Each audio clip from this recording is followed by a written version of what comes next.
Will you help me out of bed, please? I'm sorry, Mr. Desmond. That is not a good idea. I feel perfectly well. I need to move around and get used to it. Now, how am I going to manage without sight if you're not going to allow me to practice? You are recovering from neurosurgery. Rest is essential. I've had all the blasted rest I need. I'm sorry. There were no orders for increased activity. This place is a bloody bureaucracy.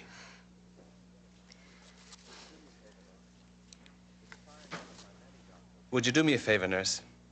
Would you find one of my many doctors and get the okay for me to move around a little? All right. If you promise to stay put till I come back.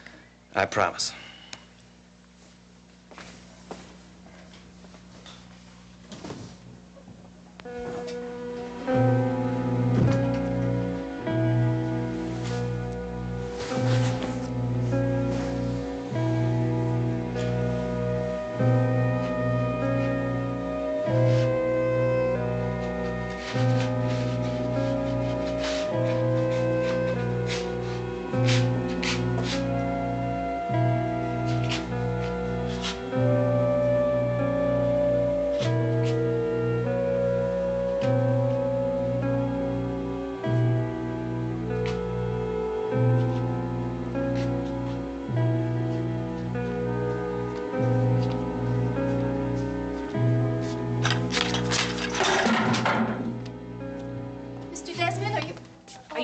Yes, I'm perfectly fine. What was that?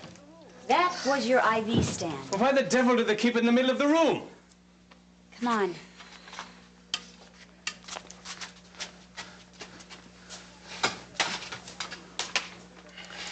If you want to take a break, go ahead. I'll be here. That's a grand idea, Faith.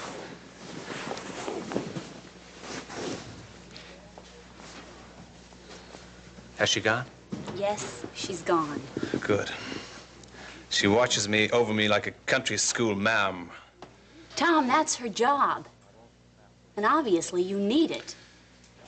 I won't after a while. That's what I came to talk to you about. You're being totally unrealistic.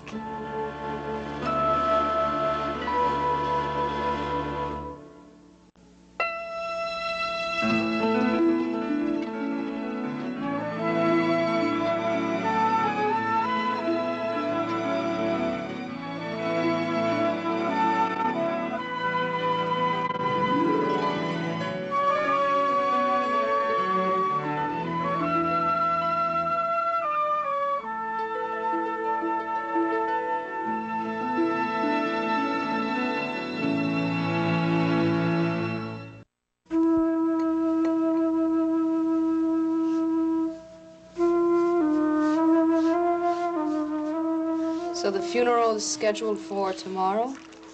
Yes. Oh, thank you, dear. That's very sweet. Faith made the arrangements. After all she's been through. Daddy? No, I should be out front. No, you don't have to. Sit down. Kevin can manage out there. I made an urn full of coffee this morning, and there's plenty of fresh donuts, and the beast has been fed and walked. Look at him. Looks as if he knows something's wrong. Yeah, I'm sure that he does. At least he was awfully decent this morning. Daddy, it's getting cold. All right. I'm sorry. I thought you were off to work, huh? No, I called him and said that I was needed in a family emergency and that I'd be late. I have to go by Ethel Green's this morning, too. I do appreciate all you've done, dear. I only wish that I could do something that would really count. I mean, like, make this whole thing have never happened. Can you tell me anything more, or will it make it worse to talk about it? No, I think it helps. The more you say it, the more convinced you are that it's real. Little by little, I may get to accept it. Yeah, I know when Daddy called me and told me that Edmund was dead, I just stood there and I thought, this isn't right. We've got to be able to do something to fix this. And then I was consumed by this rage and I wanted to yell and blame somebody. Well, it's nobody's fault. Francis had the same reaction. I think he took a lot of his anger out on Seneca. I'm afraid we all did. I tell you, when I found out he'd gone ahead and operated on his own wife without a license, and it had been, I don't know how long before he'd done any surgery at all, I'm afraid I'd blew my top. I imagine he understood. Grief can do wild things to people. Indeed it can. Faith and Roger said, of course, that if he hadn't operated, Jillian wouldn't be alive. Patrick agreed when I asked him. So we must be grateful, John. Grateful or not, Seneca Bolak's going to find out he's in a whole lot of water. Hot water. Well, they can't take his license away again. I mean, they already did. No, they can fix it so he never gets his license back. They can put him to jail. Well, I hope not. I mean, I know how the two of you feel about him, but the fact is that he's got to be hurting pretty bad right now. How's Jill? Have they moved her? Oh, they were supposed to take her to Riverside by ambulance today. They should be getting there about now. Yeah. Providing... Providing what? She's gonna make it, isn't she? They don't know that, dear. And when she does, or if she does, there could be damage to the spine. The girl is in grievous pain. That's not the worst of it, of course. It's Edmund. She knows? Well, she was in and out of unconsciousness, and she sort of half remembered. She was aware that there was something desperately wrong and that she had to get to him. And then she realized. And Seneca told her that the baby was gone. I went in to try to say something to the girl to make it easier, but precious little I could do. Ma, that must be one of the hardest things that you ever had to do. Poor Jill. And Francis. The look in his eyes, you can tell that he still loves the girl. That's what drives me up the wall. I find myself starting to feel sorry for Seneca, because I know he loved Edmund, too. And then I remember, if it hadn't been for him interfering in the first place, if he hadn't lied about fathering that boy to Jill and Edmund, never would have been at that beach house. They would have been down in Washington watching Frank get sworn in. That's where they should have been. John, what point is there? Hello, everybody. Patrick. Good morning. I brought somebody with me that I think you're going to want to see. Well, who's that? Good to see you. Let me take your coat. Oh, May, what can I say? Such a terrible thing. Oh, John, I'm sorry. What can you do? Come on, sit down. Have a cup of tea. Patrick, what's the good news? You look happy. Tell me, is she cured? Is she sprung? Sure. She's been officially discharged, and we've got her on some medication that I think is going to control the tremor. And he says I can take it at home. And have you found out what caused? Well, not exactly. We don't know what it is, but we know what it isn't. It's not a stroke. It's not multiple sclerosis or anything dire. I knew he'd cure you. I'm not going to die just yet. Definitely not. And, well, I think what she has, you see, is called a postural tremor of the essential type, which is just a fancy way of saying undetermined cause. And you can really treat it without knowing the reason for I it? think the medication will do the trick. Oh, that is really something. What good news. Oh, I'm afraid it's small consolation at a time like this. Oh, that's not true, darling. You don't know what it means to me to hear that, and it's just so good to have you here. Oh, May.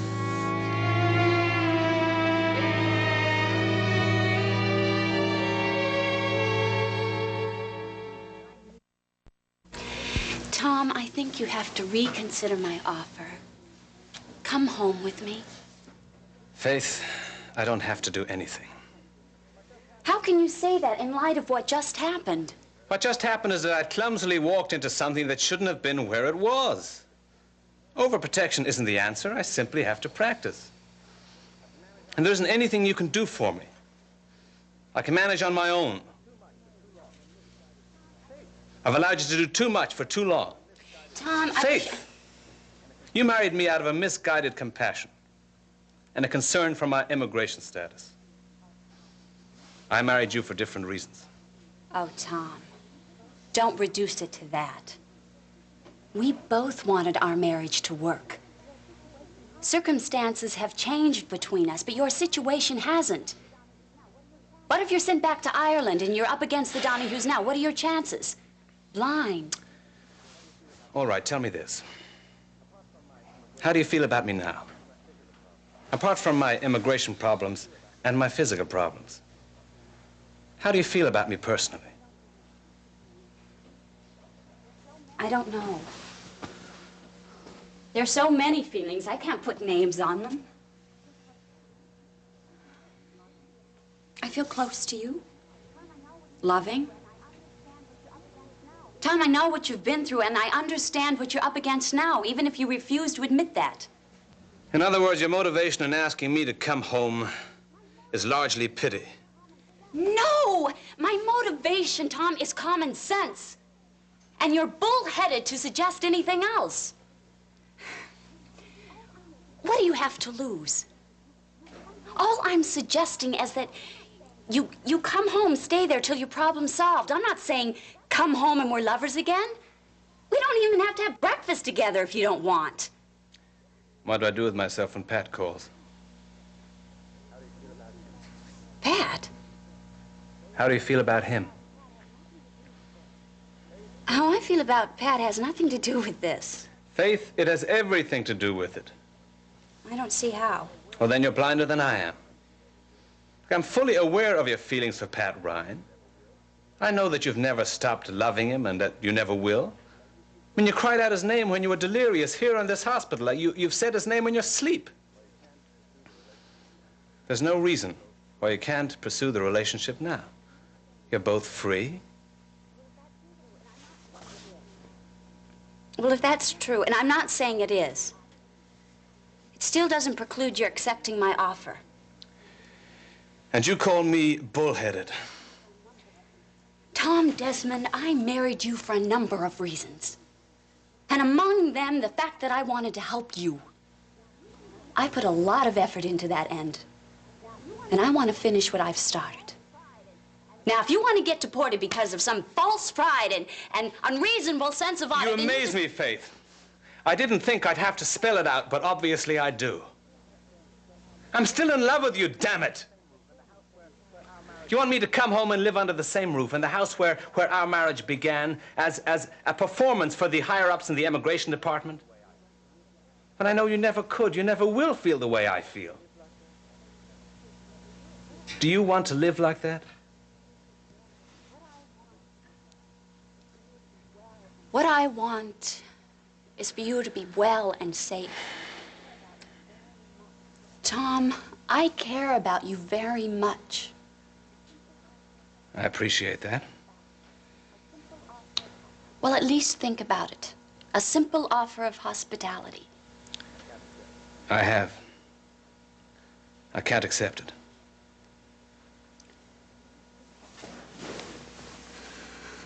Then think about it some more. Please?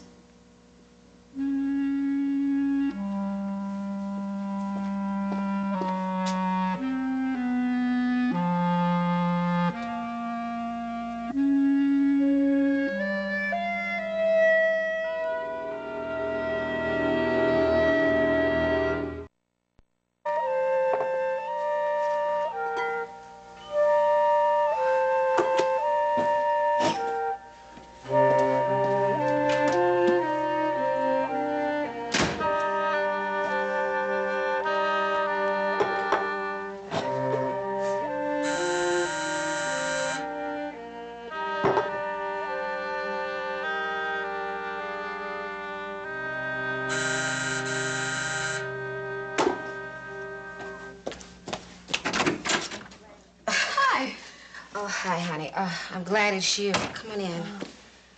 Why? Who are you expecting? Nobody. Anybody. It's been a lot of funny business going on around here lately. How so? Well, the phone rings. Nobody's there. The doorbell rings. I look out that thing and don't see anybody. Sounds a little bit like harassment. Huh. What it is just a plain nuisance.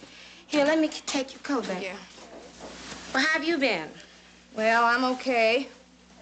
Actually, a few sad things have happened, and there's nothing I can do about them. So I thought I'd come up here and try and be of some help.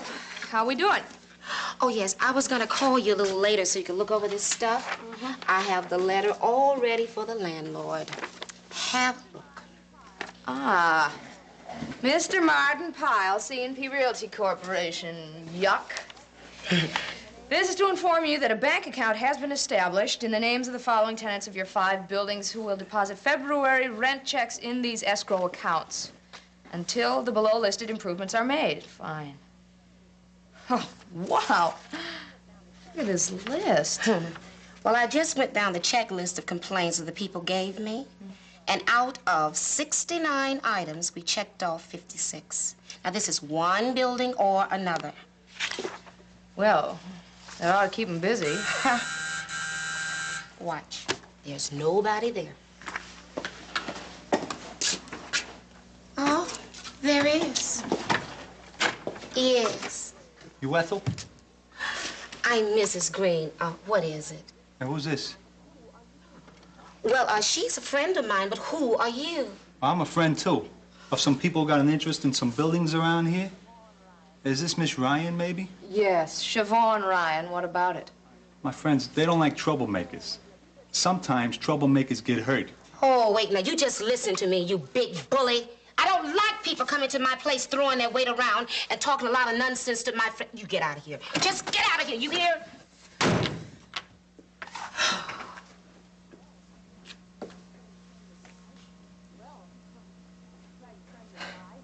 Well, nice friendly guy. A friend of Mr. Powell's, I guess. Yeah, he doesn't scare me. Look, honey, I wanted Orion in this, you know, to give it a little extra push, but now that we're started, I really... Stop that. You aren't gonna let this guy intimidate you. Oh, sweetheart, not me. But this is not really your battle, okay? Oh, well, since when? Look, I'll take an apartment in one of these five Savannah, buildings. please don't be silly. Well, look, I don't care if they call me an outside agitator. I mean, I am in this thing, and I'm not gonna be bullied out of it by some guy's phony threats. Well, suppose they're not phony. Oh, of course they are. Okay. But just to be on the safe side, why don't you stick around here for a while and relax, okay? Just give Mr. Tough Guy a chance to get out of this neighborhood. It's ridiculous. It's absolutely outrageous. Whatever it is, I will walk you to the corner when you leave, okay? I suppose that wouldn't be a bad idea. You know, Ethel, I can't really imagine that they'd try anything. Can you? Sweetheart, I don't want to scare you, but, I'm not sure.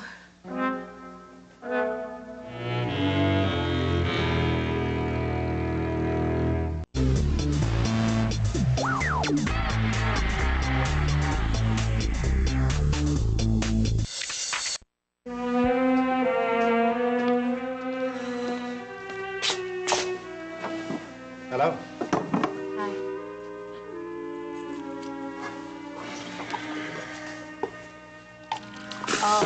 Here, let me help you with that. I am perfectly capable of pouring a cup of tea. Not this morning, you're not. Here. I can't guarantee this, obviously, but I think the additional trauma only did her superficial damage. She's going to be out of X-rays soon, and we'll have the pictures right away. Oh, it's not Jill. Oh, maybe it is. Of course it is, partly. But she's not going to die. I refuse to admit the thought. Oh, I just had a good one with Tom. You want him to come home, and he's still refusing. The nitwit? Well, sorry, but you know I'm on his side. Don't you start. I just think he's got a better grasp of the situation than you do, Faith. I mean, he doesn't want to move back into the setup that got you both in trouble in the first place. It kept him out of trouble. Well, maybe with immigration, but emotionally it hurt you both. Hurt is better than dead, which is what would have happened if you were sent back to Ireland. And the danger is still there, which neither one of you are able to grasp. I just think we can handle it some better ways, less destructive to you, less painful to him. And if you think I'm talking in my own self-interest, I am. Because I don't like being put in the position of courting another man's wife. Pat, courting may just have to wait a while. Maybe I just don't want to wait a while. Maybe I don't want to wait any longer. We both made mistakes that had to do with helping people, and all I see is you trying to compound them. I don't think that you can compare your situation with Delia to mine and Tom's. Your situation with Delia, she was imagining things, or at least exaggerating them. Tom's had a hideous time partly because of me. He's just been through surgery. Faith. Now he's blind. Faith. And no one knows how long. Faith, he wants to confront those problems and deal with them by himself. Nobody else around helping him. Why are you so determined at all costs to be responsible for Tom Desmond? Because he's sick and he needs help. He's my husband, therefore my responsibility. Is he? Is he? My responsibility? Yes, I think so. No, your husband. Legally, yes. More than that. Because there was a time when you said that you cared a great deal for him. That there was a way you love him. I don't know what my feelings are. I think you better take the time to sort out your feelings. Oh, in the meantime, he's sent out of the country. No one's putting Tom out of the country, no one. Why are you so sure immigration is going to pick up on your living apart? His petition is one of thousands. 1,000 people can't be in the trouble that Tom's in. You're building that up, you know. Oh, come on. What's the point of exaggerating? It's bad enough as it is. There's no immediate crisis. Tom isn't even ready to leave the hospital.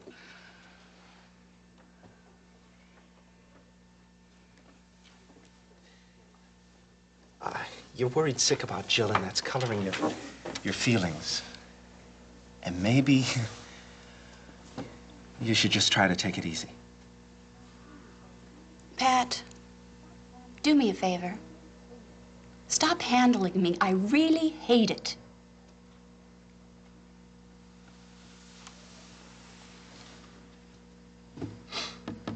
Okay.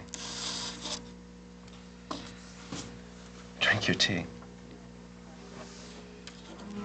No, it's cold.